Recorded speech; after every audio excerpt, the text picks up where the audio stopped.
Every family has secrets, but in Medea's family reunion, silence becomes its own form of violence. A daughter's confrontation with her mother unearths wounds that laughter can no longer hide.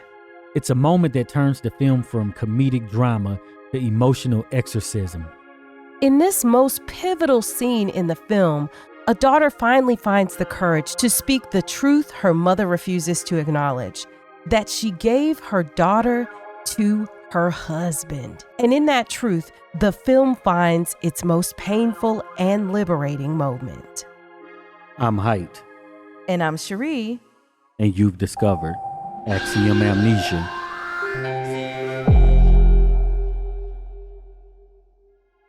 We want to thank all of the supporters who helped to make this video possible.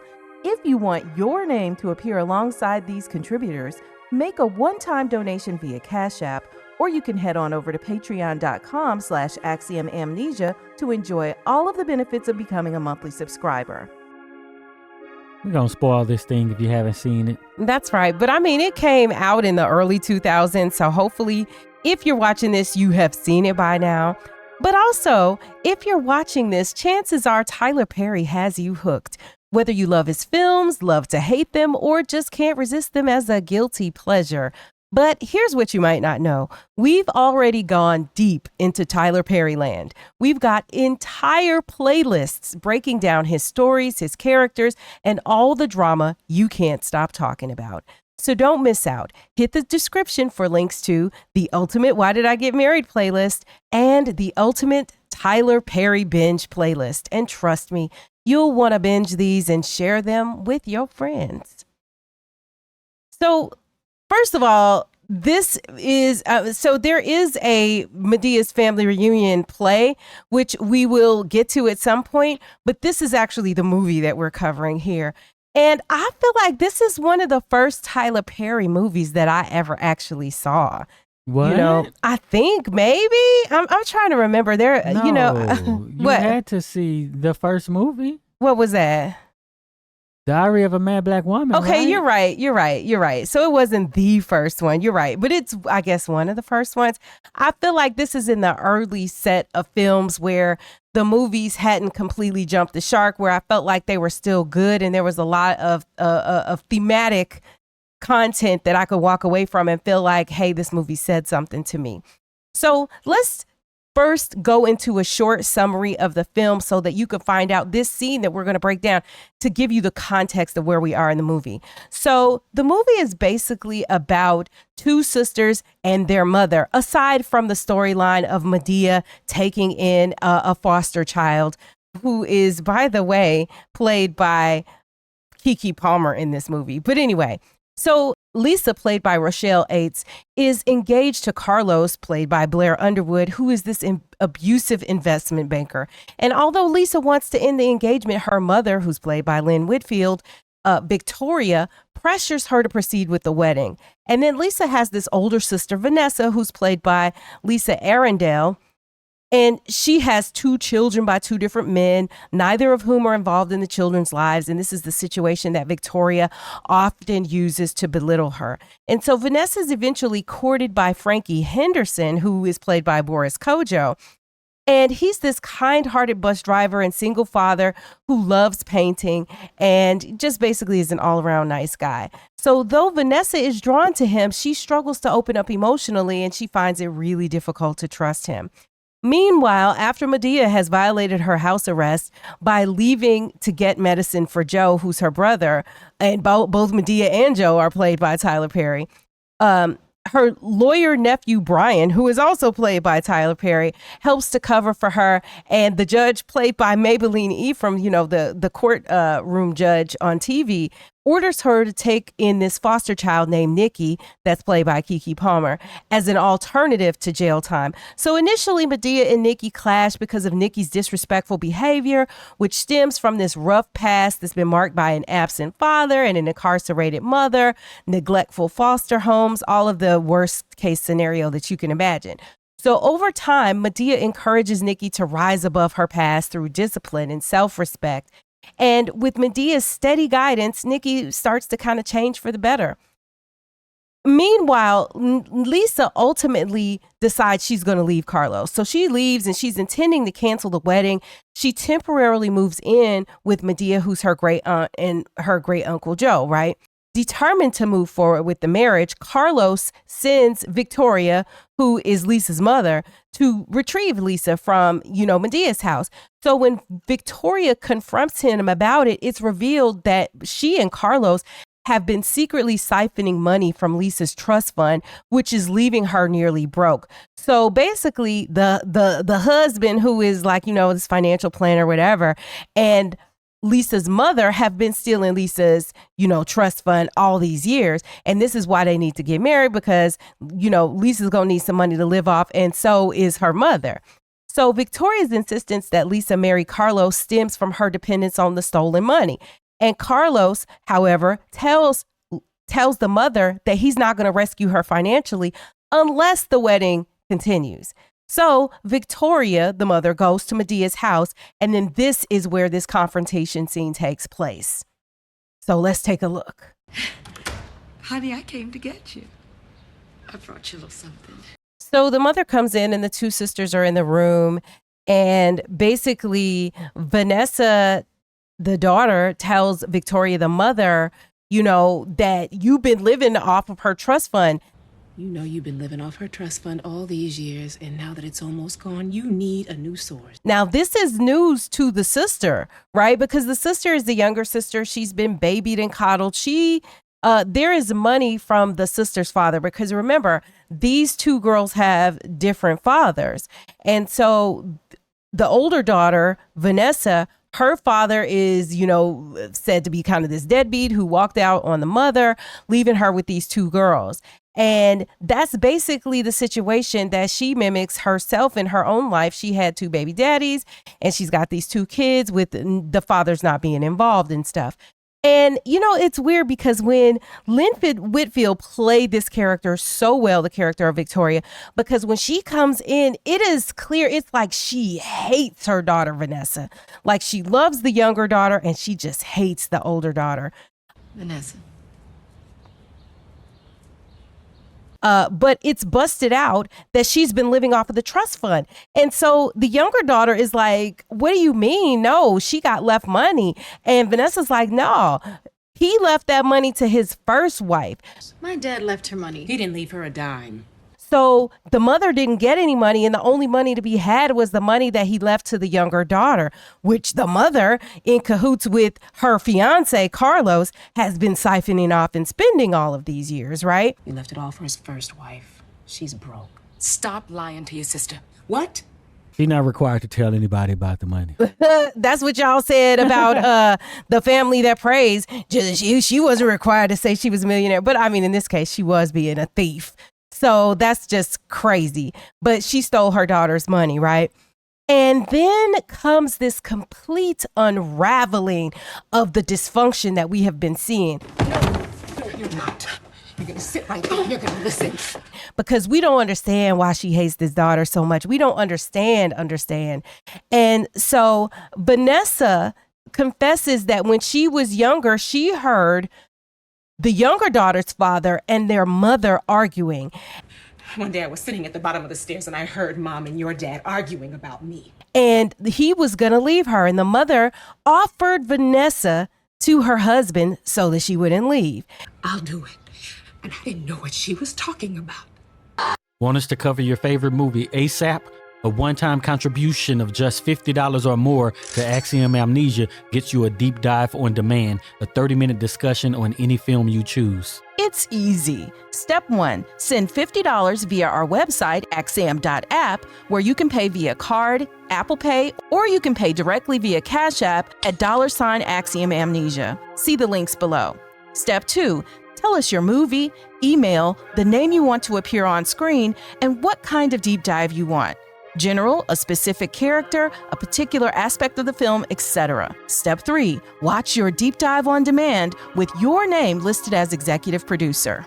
Lock in your deep dive on demand today and hurry.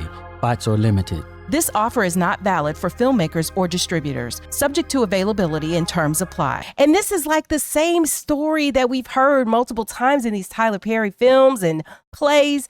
I feel like it was I Can Do Bad All By Myself, the movie, that this is what happened, right? I Can Do Bad All By Myself, the play?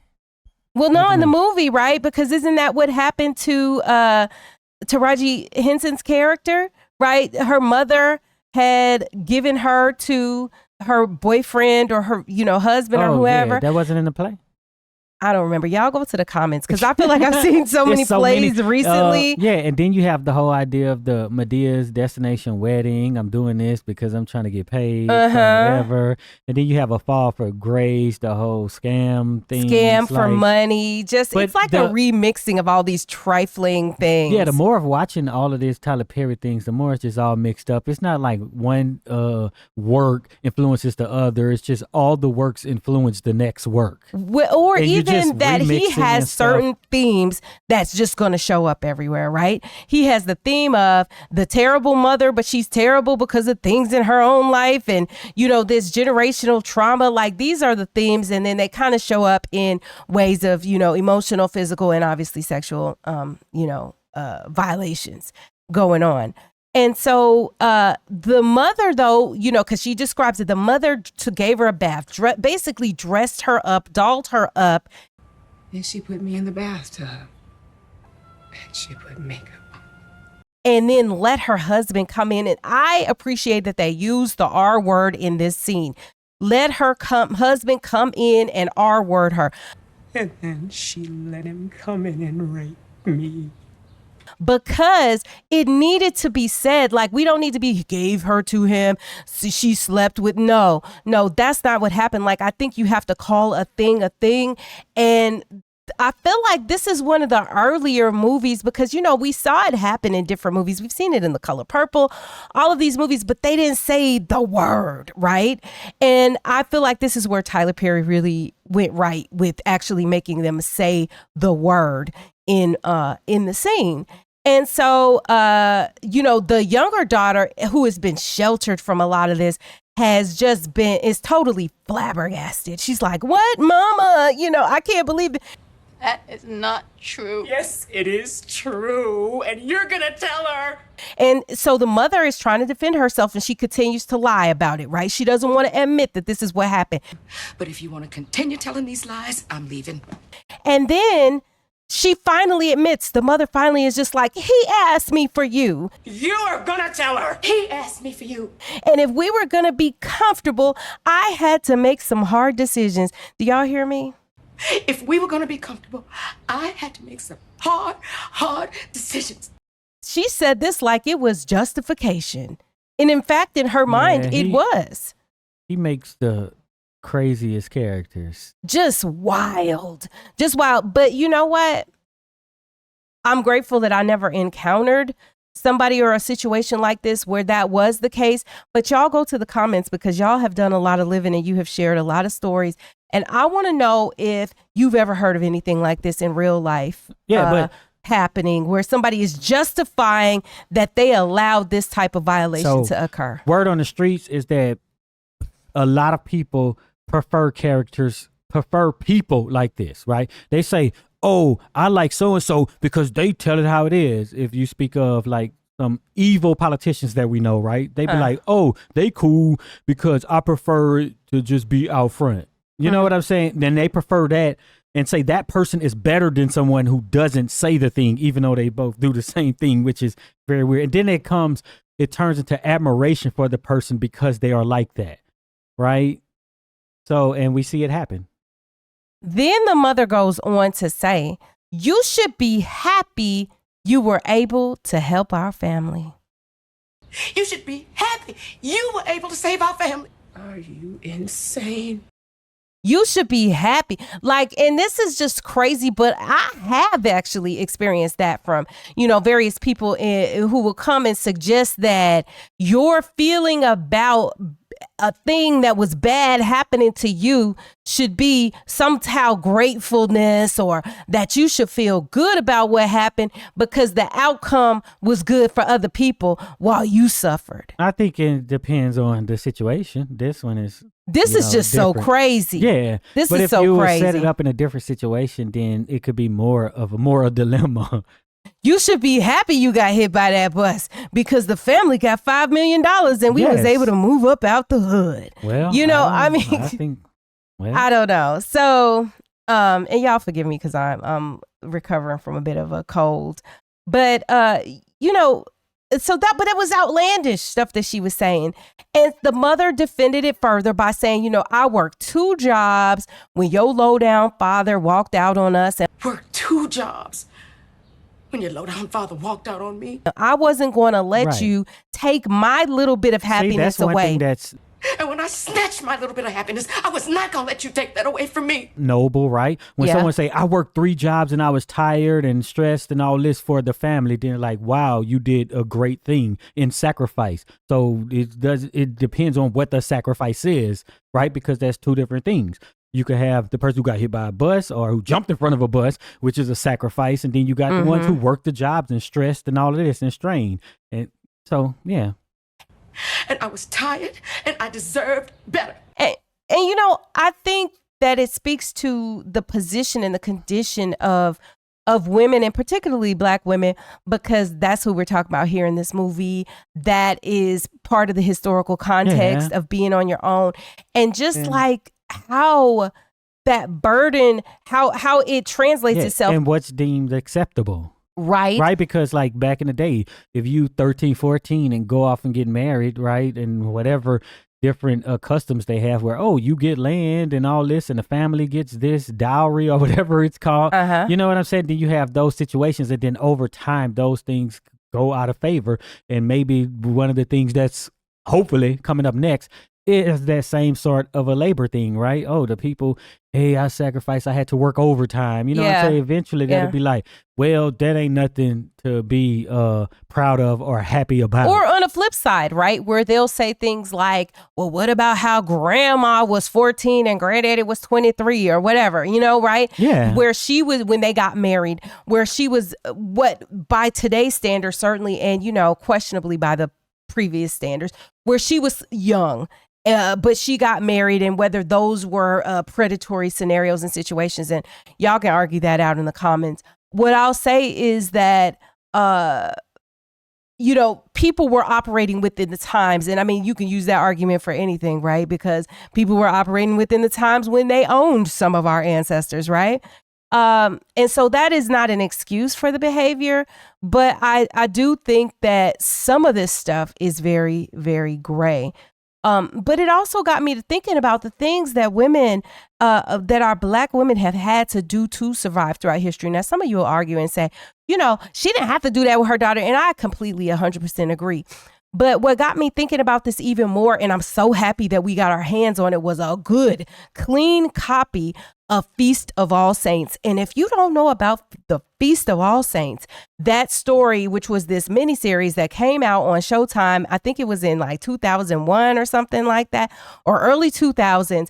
It was really, really good. And it's actually even on YouTube, but it's like it's in like 300 level resolution. But anyway, the story, it talks about plissage, which is this legal arrangement that was being made, is particularly in New Orleans for women who were essentially kept women, and they were free women of color who were kept by white men off to the side and had whole families and everything like that. And there was just a whole subculture of this, and how these women were doing this in order to survive. But I mean, essentially, it was like a form of, sanctioned prostitution. Y'all probably would like it because Aaron Pierre predecessor, Robert Richard. I know y'all would love it. And I want to cover this so bad. So y'all let us know in the comments if you want us to cover this. It's about 3 hours long because it's considered a miniseries. It's 2 parts, but it is so good. It's good in the way y'all love the good, salacious stories. Good, huh? I'm telling them it ain't that good. I thought it was good. especially for the themes that it brings up. So you have this mother who is saying, look, I did all these things and it was a hard decision for me to give up my daughter. But then let's also talk about, because we did cover Precious on this channel, and one of the issues between Precious and her mother, and why her mother hated her so much, was because the mother's boyfriend, husband, actually, was it Precious's actual biological father? I think it might have been, who wanted her. And so now you got competition between mother and daughter, which also made the mother hate the daughter, right? And you see this weirdness play out, this dysfunction playing out on the screen. And so even though it wasn't overtly said in this scene, you know, part of the resentment as to why she hates her daughter so much is because her husband wanted her daughter. So it's like, not only it's someone younger, it's another woman, not even a woman, it's another female object of interest to this man. And it's not you. So it's the normal stuff that you'd feel some level of jealousy for the other woman. But then on top of that, it's your daughter. And it has caused her also to add those feelings to all of the rest of the feelings. But just the way that the mother is processing the notion that her daughter is threatening her happiness. Yeah. So the thing too is because you also have the man who then had this action, right? So then the wife is looking at it like, hey, you know, if this daughter wasn't born, then this man wouldn't have put me in this position to have to even so-called give up my daughter too. You got that going on. Right. And how many situations are there like this where, you know, the woman has a child by somebody that she looks at as a deadbeat and is like, now I'm stuck with this kid. You love your child, but you also stuck with him. And they may even be a reminder of that situation, right? And then you find the new man who is maybe a better suited, like in the case of Victoria, the new man had money. He was going to take care of you and your child, but he clearly was trash. The fact that he would go into your daughter is crazy. But he had money, and that was at least enough to, you know, let her live a comfortable life, because, you know, the notion that she could live a life with somebody who wasn't a predator was just, I guess, you know, a bridge too far. But we got to ask ourselves, why? Why is it that the bar was so low? Why? And then the mother comes out and is in her justification for her actions, because she's like, it's time for you to take care of me. Now it is time for you to take care of me. Why would a mother feel like that, right? But then she says, my mother was a real whore and a junkie. My mother was a real whore and a junkie. And she traded me for $10 and a fix. And she traded me for $10 and a fix. There you have it. Because that is why. You know, and so now we got the cycle. She can't just only be the villain if she's the victim. Yeah. So how do we... Okay, but as a victim. But those are two different circumstances as well, right? But that's how we simplified addiction back in the day, right? Oh, it's the person's fault and they're evil because of the addiction. The addiction is what caused her to be in the position to to quote, have to do that to her daughter, right? Because the addiction is so bad. But it's how you would weigh also the trauma from being a victim of that to then do the same thing. Is that weighed the same as you weigh someone who has a chemical dependency? You know? And then what were their resources like too at the time where she had to do this to her daughter? Well, I mean, I think they would be pretty low. And you're talking about Victoria, the mother, right? Yeah. Her own mother. I mean, if not you know, her mother, just her circumstances with the Eight's character, right? Well, I think her circumstances were probably pretty bad prior to him, and knowing that if she leaves him, she doesn't have anything, right? So, yeah, I'm not talking about prior to. I'm talking about when it happened. You know what I'm saying? When her husband is like, I want your daughter. Yeah. Well, she was living a comfortable life with money. See? But if she departed from that, then she wasn't going to have money and she didn't want to let it go. I'm not talking about if the thing. If you're in a good... She was in a comfortable situation. If you're in a comfortable situation, you can seek help, get medication, whatever else you need for the thing, versus someone who is in the throes of probably poverty Addiction and being, addiction is very like her different. actual so mother. Then some of your actions are questioned because you could have received the help, right? Mm-hmm. He would have walked off from us and left us destitute. And I don't know. It goes back to, can the trauma stop you from being rational enough to decide on when, where, how you get help? Well, in the discussion about the movie I Can Do Bad All By Myself, one person commented that the real villain was the mother in that story who allowed the grandmother who allowed these things to happen to her children, right? Did they come back to respond? I don't know. I don't think so. Okay. But, you know, I mean, this is basically a similar situation. So then the question is Victoria the real villain of this story? And can she be the real villain? Because we asked the question in the previous one. Hey, we don't know if the grandmother, like if this was just some cyclical stuff, if the grandmother had this happen to her and she said, hey, now it's your turn. You got to carry this load. But in this story, we know for a fact, well, you know, at least from the character's perspective, the claim that this is exactly what happened to her. This is what happened to her. So now how do we say, can we say, do we say that she is the real villain when she was started out as a victim? So villains, people who are currently villains who were victims of the past, and that's how they became a villain, can't, you know, like, how do we justify that? How do we write that and square all of that away? That's, you know, it's complicated. It's very complicated. And then she goes on to say, Victoria does, there are many things in my life I regret, and including having you for a daughter. And that points to what you had said earlier about the fact that, you know, she blames the having her as a child for a lot of the troubles that she had. Including having you for a daughter. Because that man was your father.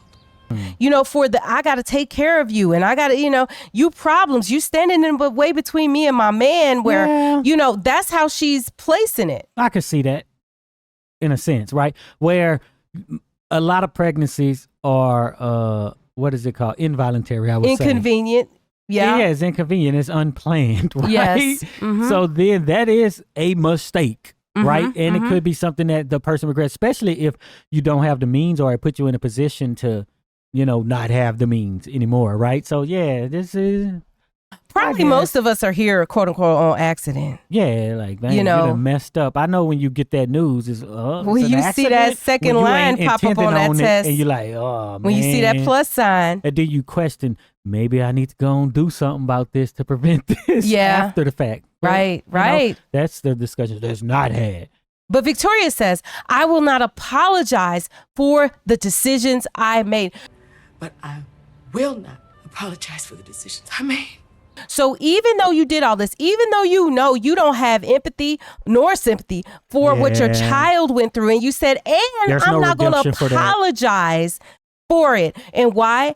I feel like a big part of why she's not apologizing because nobody ever apologized to her. And what I found is that with people who are damaged in this way, and by, I don't mean that in some pejorative sense, I mean damaged as this is the reality of what has happened to the person, that when they don't feel like they've been apologized to, or that no effort to right the wrong or to make reparations for it, a lot of times they feel like when the same thing happens to somebody else, it's okay, right? It's that's just your lump. I had to do it. You got to do it, right? Yeah. And there's no sympathy or empathy for the position that the other person is in, even when it's at their hands, right?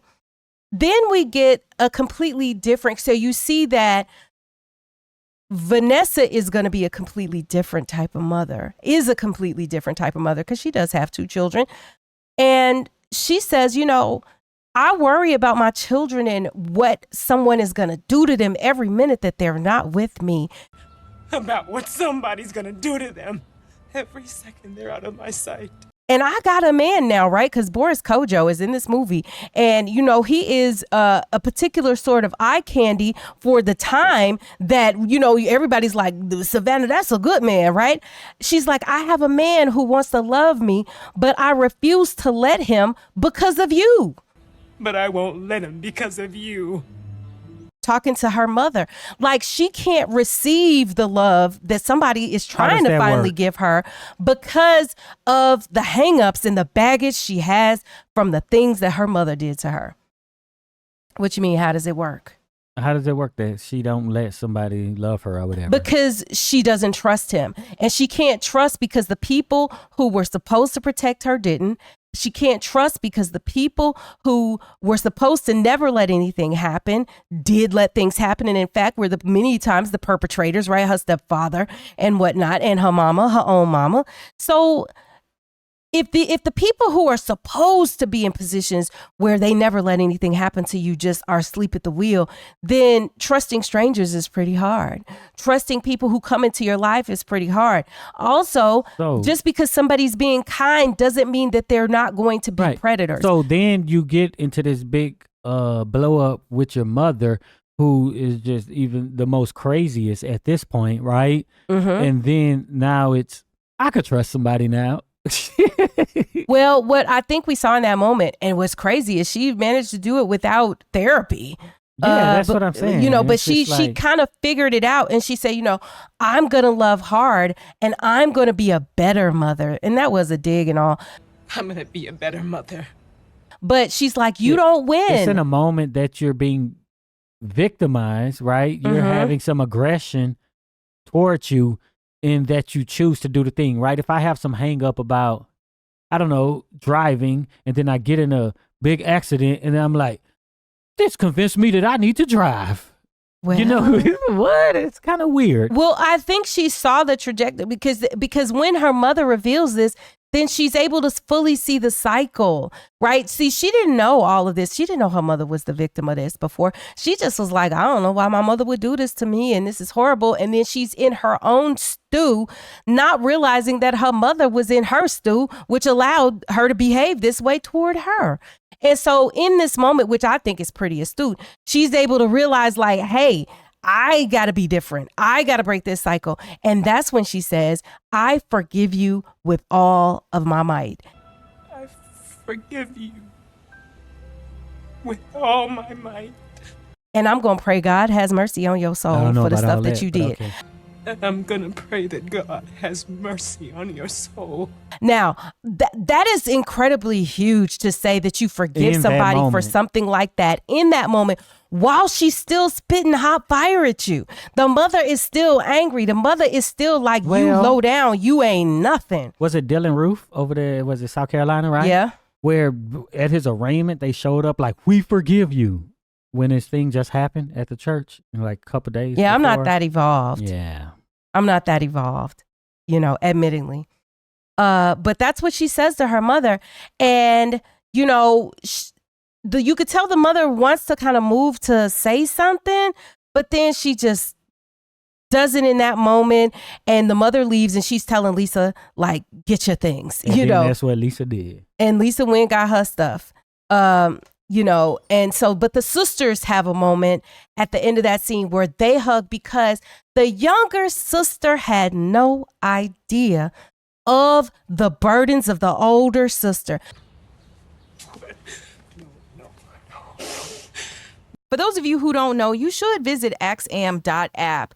And you'll be able to look at all of the recent videos across all of our channels. And I'm putting that on the screen right now just so y'all can see it and see what it looks like, because there are a ton of videos that are over there. And also, I think that there are at least about 100 exclusive videos that are available for our Patreon members and our YouTube members. So, you know, if you're interested in more of our content, as I've seen many of you binge watching, be sure to check those things out. She had no idea. So the younger sister was the one who was all impressive. The younger sister was the one who did everything right. The one who people reinforced. Yeah. So why didn't this thing happen to the younger sister? Because, so what we like to do is when something like that happens, when you have a victimizer, right? Mm-hmm. A violator, then we like to say that the violator violates everyone, basically. But we have a situation in this film where he chose, or he picked and chooses. Well, so here's the thing. There are people who would do it to somebody else's 14-year-old daughter, but they wouldn't do it to their own. Like, they're like, hey, look, I got principles. I ain't gonna do my own daughter, right? And this was, and the one who did it was her father, her biological father, the younger ones. So that could be a reason. The other reason could be that she had an older sister who was a little bit more astute, that was like, yeah, nah, we not letting this happen to you. Even though, you know what I'm saying? And I think we've seen that in stories and things before where, you know, they're like, I knew XYZ happened to me and I looked out for my younger sibling. So hopefully it wouldn't happen to them. And sometimes it's successful and sometimes it's not. Do we know that it didn't happen to her? I don't think. You know, I'm trying to figure out why at the end of this, the younger one still goes with the mother after all this has been exposed to what she supposedly doesn't know. Because she can't believe it. Because the younger one is weak. She's been trained to be weak. And because even in the moments where the older sister has dealt with all of this, let me tell you, some of the things you go through will make you stronger. But if you haven't had things that strengthen you, it's just like lifting weights in the gym, right? You know, what makes you stronger is lifting heavier.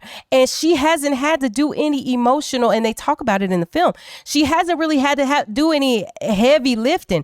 Everything has been done for her. Everything was laid out for her. She was pretty and everything is just, so she's just very weak. Where you're not strong enough to go on with that thing, to endure that pain, right? So the more pain, then the more you are able to take it. So if you haven't, and then something big happens, then you just don't deal with it and then you run for the exit.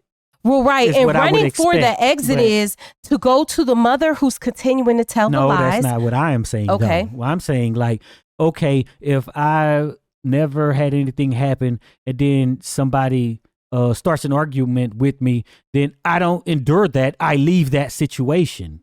Right. So if nothing bad has ever happened and then she hears all this about the mother and stuff, then it ain't like you've been conditioned to take that same abuse from the mother. Then it's like, okay, this relationship is ended. That's why we get now people who really ain't been through nothing talking about, I'm cutting everybody off, because it's so easy, because you haven't had to deal with having conflict with people. So I think in this case, the mother is still her mother. She still is the main nurturer. She's the one she wants to believe, even though the mother was lying in certain parts of the situation and then finally did come forth with it.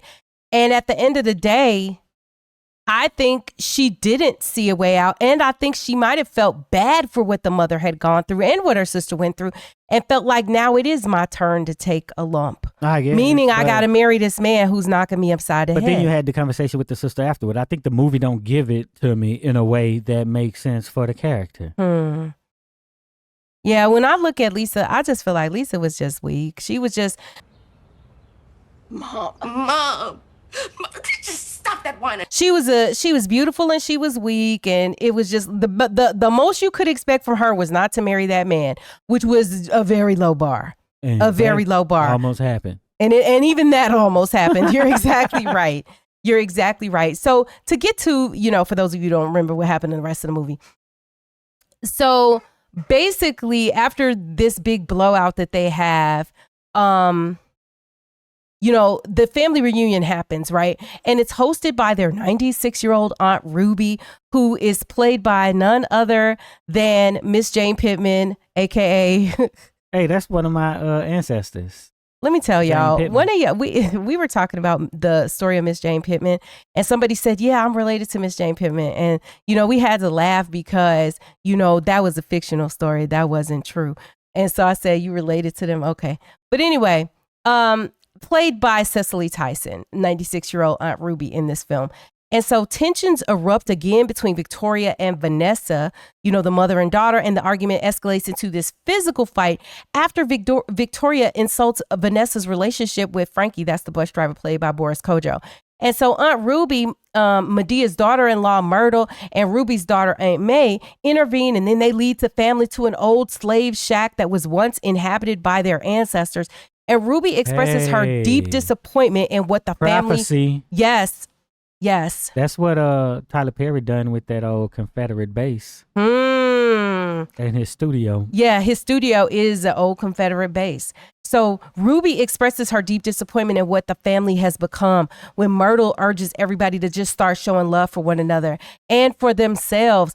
And Lisa eventually does return to Carlos. She resumes the wedding plans. On the wedding day, however, she just flees and takes refuge at Medea's house. She threw some hot grits on that man. And after Madea told her it was time to stand up for herself. So that's what happens. And then after Madea steps outside is when, they go for it. And then Madea is listening outside and laughing like approvingly when this happens. So then at the church, Lisa publicly cancels the wedding. She exposes Carlos's abuse. Madea scolds Victoria for trying to live life through her daughter and tells her to find her own purpose. Yeah, she was being abused. That's the whole thing. Lisa. Yeah. Yeah. That's the thing that makes her.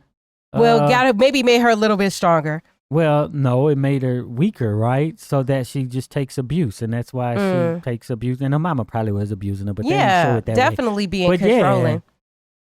And so then Frankie, the bus driver, proposes to Vanessa, the older sister, and she accepts. And the two are married right there on the spot at the reception. They didn't even have to get no marriage license or nothing. They just said, we're going to get married right now. We're going to use this wedding. And so Victoria expresses her acceptance of Vanessa's marriage and suggesting kind of that they might have a path forward toward reconciliation. But when I tell you at this wedding, when Victoria walks up after, they're married and everything, and, you're congratulating the bride and groom, she walks up to her daughter.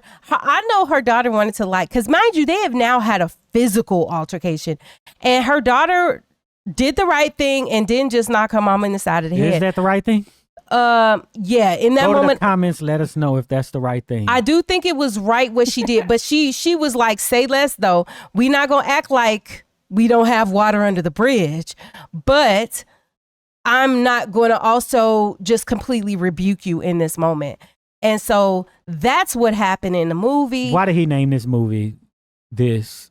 The family, well, because it happens at the family reunion. Well, I guess that's the center. Event is the family reunion, but that don't happen. Event. That's just happened all of a sudden. Hey, we had a family reunion. Well, you had to think of a way to bring the story of, Keke Palmer as this wayward little girl and Madea along with this, this abusive fiance and generational abuse with these women. Got to bring it all together. Yeah, but great at the family reunion, the whole thing was about how the generations were acting, or you know what I'm saying, how the degradation of the heritage and culture, right? Is pretty much what it is, but none of that is in any of the rest of the movie. I don't know why. I don't either. I guess we're going to find out once we do the play. The play hopefully is about the family Is the play reunion. good, y'all? Go to the comments and let us know. So also I want to tell y'all about our new merch. We've gotten some people ordering this stuff, so don't miss out. Christmas is coming, holiday season. Hey, listen, if your budget doesn't allow, we understand it. But if it does allow, we would certainly appreciate this kind of support. So think for yourself and question everything. Break free from the so-called truths that they want you to accept. The Axiom Amnesia collection is here with bold logo t-shirts and hoodies that are designed for thinkers just like you who refuse to settle for assumptions. Stand out and make a statement. Show the world that you don't just go along, but you think critically. And plus, it's a great way to support the channel and keep our work here going. So get yours today. The link's in the description, or you can visit us anytime at axiom.app. So, about this movie, had you seen the movie before? Yeah. Yeah, I had seen it before. I had forgotten the details. It's kind of like those movies you watch and they kind of go in one eye and out the other. But I like when watching it again, the family reunion part and what he tried to do there, right? I like that part, and it kind of reminds me of Antoine Fisher, right? But that was it. It's just there out of place. Shouldn't even be in a movie. You should have made a movie around that idea. But that was an what I'll give you, Tyler Perry, is that he can make an explosive scene. He should have just made that a YouTube video if YouTube was bigger then. Like nowadays, that's something you just throw on social media and people be like, wow, and they share that. Well, some of the clips that have been coming up lately, and I showed you, there was this show back in the 90s called The Awakening. And if you are from Chicago, in the Chicago area at that time, you remember this show. And it was like on kind of not one of the main stations, one of the PBS, not PBS, but one of the public stations in town.